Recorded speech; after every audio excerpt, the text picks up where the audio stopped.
At the end of a family lunch, my sister Claire said, "Please don't tag along next week. It'll mess with the vibe."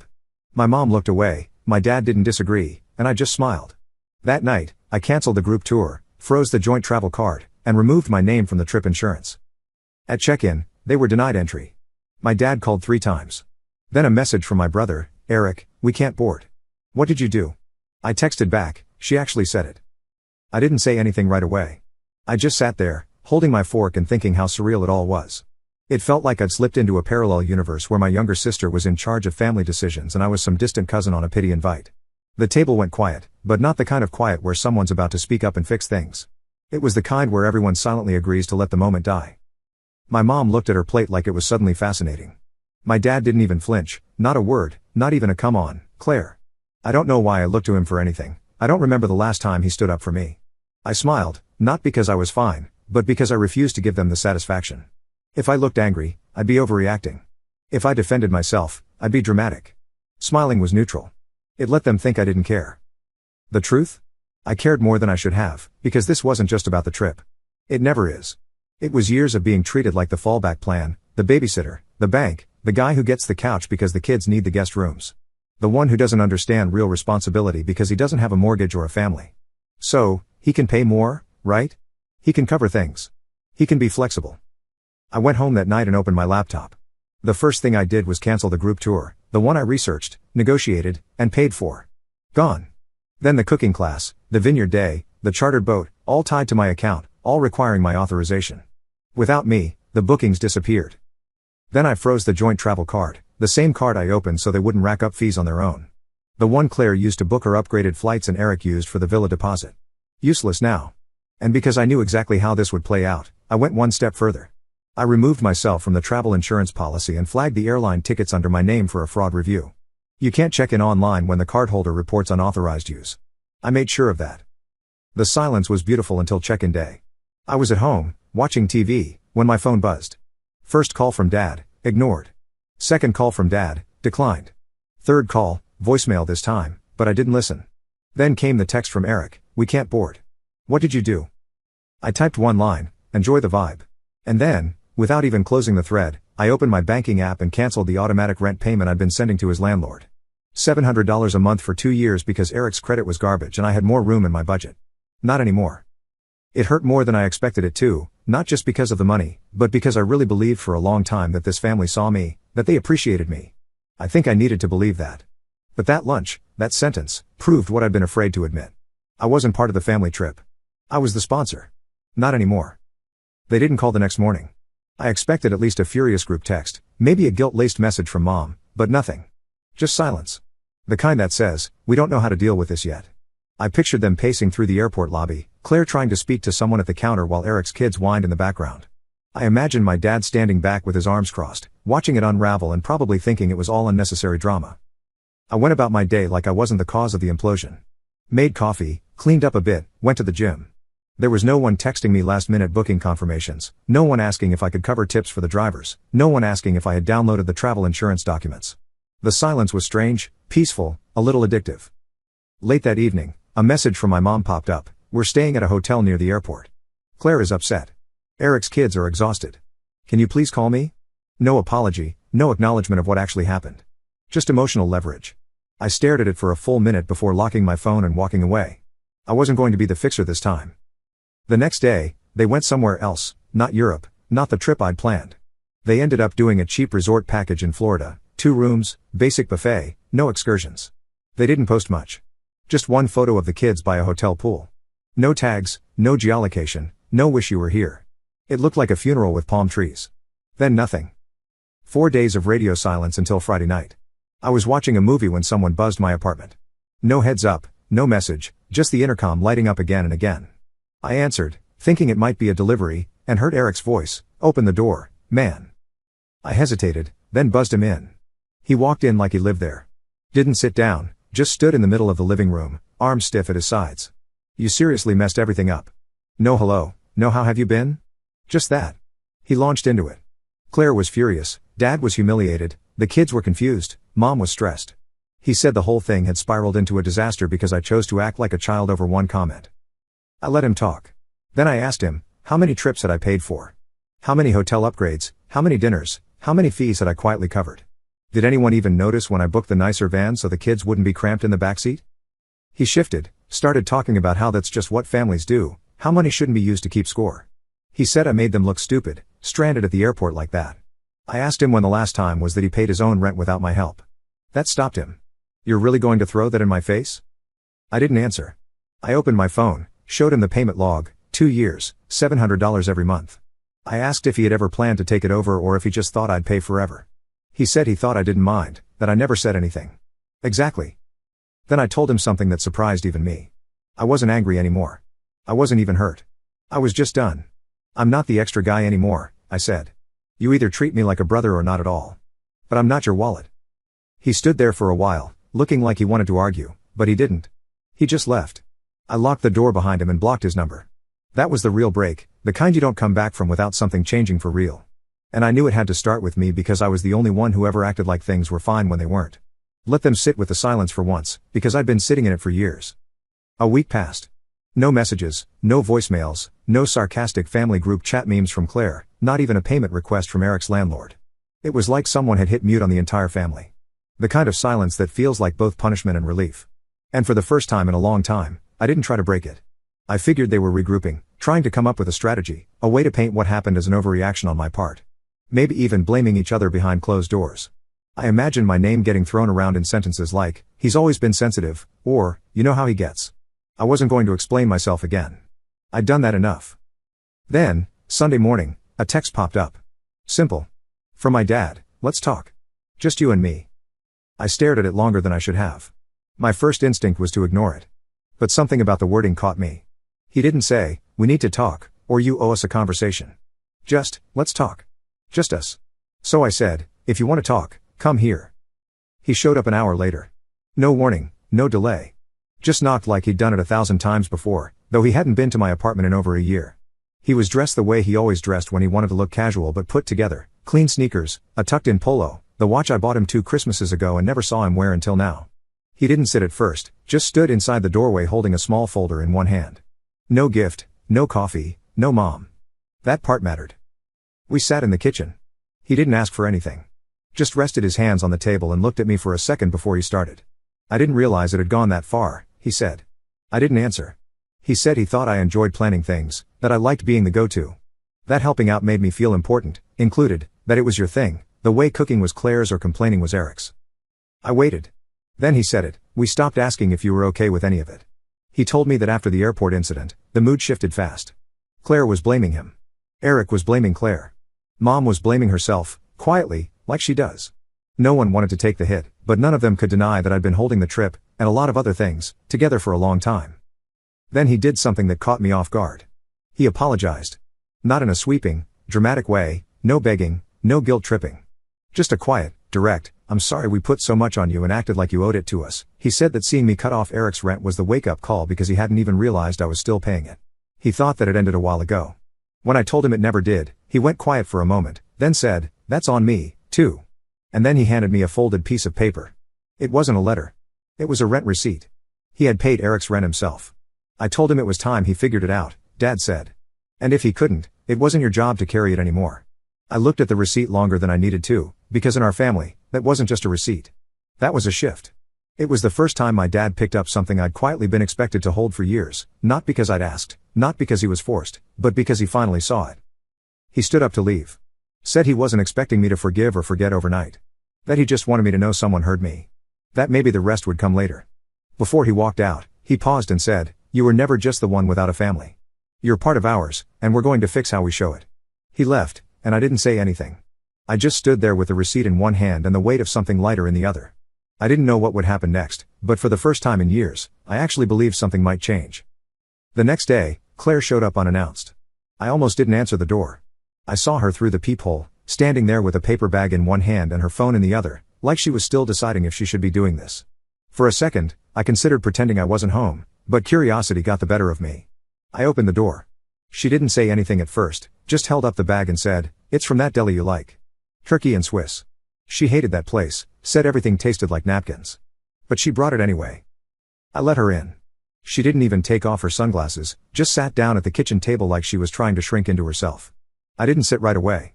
Just leaned against the counter and waited. You were right to be pissed, she said finally. I was a jerk. I said something awful because I was mad at Brian and felt like I had to be the one holding everything together again. And you were an easy target. I raised an eyebrow. That was a new one. She didn't flinch. You always were the safe one. The one who'd still show up, who'd still pay for stuff, still plan things. Then she looked up at me for the first time and said something I hadn't expected to hear in my lifetime. I knew you'd take the hit, and I did it anyway. I sat down. She went on, saying that after they got denied at the airport, she and Mom didn't speak for the whole first night. Eric blamed her, Mom blamed herself, Dad didn't say a word, and the kids were confused and cranky. And Brian made it worse by saying, well, at least Henry won't be around to sulk. She said that was when she realized just how much I'd been holding together without ever saying a word about it. Then she reached into her purse, pulled out a folded piece of paper, and slid it across the table toward me. It was a check. $1,400, for the last 2 trips, maybe 3. I don't even know anymore. She said it like someone trying to make a dent in a debt they didn't know they had until it was too big to name. She didn't ask me to forgive her. Didn't ask me to cash it. Just said, I wanted to show you I'm done pretending this stuff doesn't matter. Then she added something that caught me completely off guard. I don't want my kids to think you're the uncle who pays for things. I want them to know you're part of us, and that we treated you like crap and we're trying to undo it. That was the first time anyone in my family said it that plainly. She stood up to leave and paused at the door. Eric's been quiet. I think he's embarrassed. I don't know if he'll say it, but he knows he messed up. Bad. And then she said, you should know, Dad made us sit down and go over everything. The money, the trips, everything you've done. He laid it all out. Even brought receipts. I've never seen him do that. She left without waiting for a reaction. I sat at the table for a long time, just staring at the check. I didn't even open the sandwich. Later that night, I texted in the family group chat for the first time in months. No jokes, no memes, just, we need to talk. All of us. It'll be at my place. You'll listen first. I expected a pause, but the replies came fast. Eric was first, okay. Then Mom, we'll be there. Then Claire, just tell us when. And finally, Dad, I'll make sure everyone shows up. It wasn't everything, but it was the first time they didn't try to dodge it. No deflections, no excuses. That's when I realized they were scared to lose me now. And maybe finally, that meant they were ready to keep me the right way. They showed up on time, not staggered like usual. No last-minute texts about traffic or detours. No running 5 minutes behind from Claire, or I'll join in later from Eric. They were all outside my apartment building 5 minutes early, standing there like people about to walk into a meeting they couldn't reschedule. I buzzed them in without saying anything. They walked in one by one. Claire looked nervous, like she was trying to appear casual but couldn't quite pull it off. Mom had a Tupperware container with banana bread. She didn't offer to leave it. Eric gave me a nod and nothing else. Dad looked me in the eye and asked where to sit. I pointed to the living room. No one tried to make small talk. I didn't offer drinks. I didn't ask how the kids were. I got right to it. I'm not your backup plan, I said. Not your safety net. Not the one who's expected to pay because he doesn't have kids or he can afford it. I'm not a resource. I'm your brother, your son, your family, and I've been treated like an accessory. I let that sit for a second. No one jumped in to defend themselves, which was already different. I paid for 3 vacations in the last 2 years, I said. I paid for Eric's rent, for Claire's flights, for tour packages no one remembered to thank me for. And then, when I was excluded from something I built, something I spent my time and money on, not one of you said a word. You let Claire say it, you let me smile through it, and you all looked away. Claire was staring at the floor now. Mom looked like she wanted to cry but was holding herself back. Dad didn't flinch. Eric spoke first. You're right. I knew I should have said something when Claire said it. I didn't want to get into it, and I didn't think you'd pull out. I looked at him. You counted on me not pulling out. That's the problem. He nodded. Then Claire said quietly, I was wrong, and I knew it. I thought I'd apologize at some point, and it would be okay, like always. But when you canceled everything, I realized how much you've been carrying. We never asked what it was costing you. She pulled another check from her purse. Smaller than the last, $300. It's not everything, but I told Brian, we are changing how we do things. This is part of it. Then something happened I never thought I'd see. Eric stood up and opened his banking app. He showed me a transaction, a rent payment sent directly from his own account. I'm handling it from now on. It's long overdue. Then Mom said something I wasn't ready for. I didn't know how much we leaned on you until it all fell apart. I think I told myself it was because you had more. But now I see we took more because we thought we could. And that's worse. Dad was the last to speak, calm and clear. I should have spoken up that day. I saw what Claire said, and I said nothing because I didn't want to see him. But you're right. We made you carry too much for too long. That's done now. I looked at them, all of them. Not just what they said, but how they said it. No defense, no spin. I'm not coming on the next trip, I said. Not because I'm angry, but because I need to see this change hold. I need to know this wasn't just a good performance. No one protested. Claire nodded. Eric said, "That's fair." Mom looked sad, but she didn't argue. Before they left, Dad stood up and said, "Next vacation we plan with you. Not around you," and we split everything. No exceptions. They left quietly. No jokes, no lightness, just understanding. When the door closed, I sat down and exhaled, not from relief, from release. For the first time, they'd seen the version of me I kept buried under obligations, the version who could say no, who could walk away, who could demand better. And they listened. That was new, and it felt solid. 3 months passed. It was the quietest summer I'd ever had. No frantic texts about reservations. No last-minute demands for me to book something since you're already online. No panicked calls from Eric about overdraft fees or Claire asking if I could just cover this one thing and she'll pay me back next month. I spent most weekends hiking, reading, or just walking around the city. I didn't owe anyone my time, my schedule, or my wallet. It felt strange at first, like I was ghosting a job I never applied for. But after a while, it started to feel like something I hadn't felt in years: freedom. They went on a short trip in June without me. Lake house. Nothing fancy. Claire texted a picture of the kids by the water. Everyone in hoodies, hair a mess, no filters, no captions, just, "Missed you." Wasn't the same. And I believed her. A week later, Eric texted me a screenshot of a bank transfer. He made a full rent payment from his own account. Took a second job. Working weekends. Not fun, but you were right about all of it. I didn't respond right away, not because I was mad, but just taking it in. Then one evening, Dad called. "We want to plan a vacation," he said. "This time, we're doing it right. No assumptions. No, you've got it. Equal shares." He even said, "Every penny split." I didn't say yes. I didn't say no either. I said I'd think about it. And for once, that answer was enough for him. 2 weeks after that, something even more unexpected happened. I came home from work to find a padded envelope in my mailbox. No return address. Inside was a simple, handwritten card: "You always made things special for us. We never said thank you, so we're trying to catch up." Taped inside was a gift card to a bookstore I'd once mentioned I loved, in passing months ago, during a dinner no one seemed to care about at the time. I found out later it was from Claire. That weekend, I got another text, this time from Mom: "Dinner Sunday. Just us. If you're free." I went. Same house, same table, same oversweet iced tea, but everything else was different. Claire brought dessert. Eric brought wine. Dad actually helped with the dishes without being asked.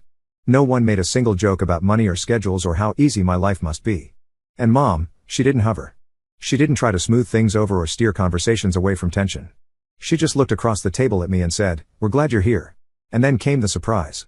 Toward the end of the night, Dad cleared his throat and handed me a thin manila folder. "This is for you," he said. We had a talk, all of us. We figured it was time. I opened it slowly, unsure what to expect. Inside was a document, a deed amendment. They'd added my name to the family cabin upstate. The one I helped renovate. The one I was never invited to unless something needed fixing or someone needed a ride. "It's part yours now," he said. "Not because you paid for so much, but because you've been carrying more than we knew for longer than we realized." For a moment, I didn't know what to say. Not because I needed the property, but because it wasn't about that. It was acknowledgement, tangible, real, quiet, and honest. After they left that night, I stood in the kitchen for a long time, just holding that folder. They'd started to see me. Not for what I could give, but for who I was. Not the backup, not the extra. Not the guy they could always lean on without asking. Just Henry, their brother, their son, their equal. They're not perfect. They still interrupt each other, still overcook the chicken, still forget things I say sometimes. But now when we talk about vacations, I'm part of the conversation from the first message. Costs are split. No assumptions. Claire even asked if I wanted my own room or if I preferred a hotel nearby for some space. Eric offered to drive. Dad told me to send my availability first. It took a long time. It took pain. It took silence. It took drawing a line I wasn't sure I'd have the guts to hold. But now they listen. They ask. They respect. And for the first time in my adult life, I can say this without hesitation: I don't feel used anymore. I feel home. The next time we all sat down to plan something, it wasn't at my expense. We gathered at Claire's place, and she handed out a spreadsheet with costs already broken down evenly. Eric brought a notebook, an actual notebook, with notes on transportation and meal planning. Mom brought old photos from past trips, and Dad, for once, didn't try to take control. He looked at me halfway through and said, "You good with this?" And I was. For the first time, I really was.